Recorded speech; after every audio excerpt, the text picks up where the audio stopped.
Welcome to the AFR Saints channel, where we provide you daily content on your favorite team, the New Orleans Saints. Do us a favor and hit that subscribe button. Be sure to leave your comments below and smash that like button. Who dat? So on Wednesday, down at the Zurich, Drew Brees was there, getting around in before the pros got going. And Brees took some time to meet with the local media, and naturally a lot of the conversation trended toward Derek Carr. As you might recall, Derek Carr, before he signed with the Saints, did speak with Drew Brees about the Saints, the organization, the city, all of that sort of stuff. So naturally Brees would have a lot to say about the Carr situation, and Brees likes where his former team is with their current quarterback.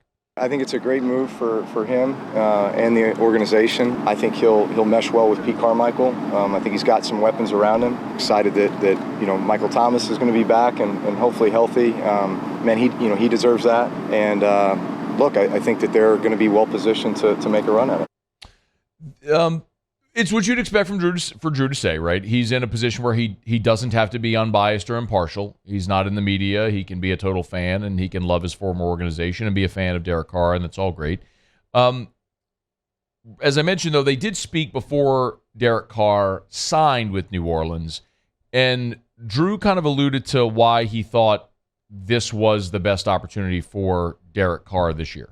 I think for him, leaving the situation that he was in and getting a fresh start was going to be a good thing anyway. But he's stepping into a situation where it's a great organization. It's an organization that will do whatever it takes to win and build the pieces around him, right? That's been proven. He has weapons at the receiver position, at the running back position. He's got a great defense, still a top-tier defense, and a defensive-minded head coach, but with an offensive coordinator that's been in this system now for almost 20 years, right? So it just has all these things going for him, and I think he's at that point in his career too, where it's that balance of enough experience and still playing at a high level, having all your physical capabilities, and now here's the opportunity to really go and showcase. A lot of what Drew Brees said there is absolutely true. Good, stable organization, offensive weapons. I believe the defense can still be great. They got a lot of work to do, especially up front, as we've talked about a lot.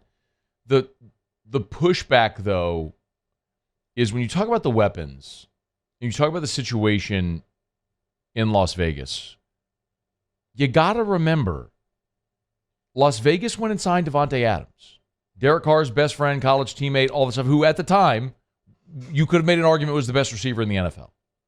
They had Darren Waller. They had Foster Moreau. They had Josh Jacobs, who had an amazing season this past year. It is disingenuous to say that Derek Carr didn't have weapons in Las Vegas. He did. Now, they didn't win. Maybe you could put it on the head coach. Well, are you really going to say that the situation in New Orleans with Dennis Allen is dramatically better than Josh McDaniels in Las Vegas? It's a couple of retread head coaches that failed miserably in their first opportunity. It's actually very similar. So I don't know that I can get there. Now, the last thing Drew talked about, though, is on principle I do agree with. Look, I watched that Tampa game, and I about threw something through the TV. I was so pissed off at the end of that game. Like, we should win that game. We had 3 opportunities to win that game, right? And if you win that game, we win the division. And we were hosting a first-round playoff game. And who knows what happens, And then we're having a totally different conversation, right? But literally one game, one moment, one play can determine so much of your season, especially when you're kind of right on the fringe of, being winning a division or being a wild card or what have you. So we're there. I mean, we're that close. We just need to catch some breaks, need to win some games that we're supposed to win, maybe win a few that we're not supposed to win, have some plays that just become defining moments for the season. So I can totally relate, because the expletives I yelled when the Saints lost to Tampa, most notably the ejection and the subsequent busted play. We're talking about the first game in the Dome. I literally got so hoarse. If you go back and watch shows that week of AFR, I didn't have my voice for a week. That's how loudly I yelled and stringed together expletives at that moment. yes, I can still be a fan when I watch games. I just try to give you objective commentary. But the problem is, even if you win that game and you make the postseason, you win the division, but you win a bad division and you make the postseason as a bad team and you lose in the first round, just like Tampa did. And where are you?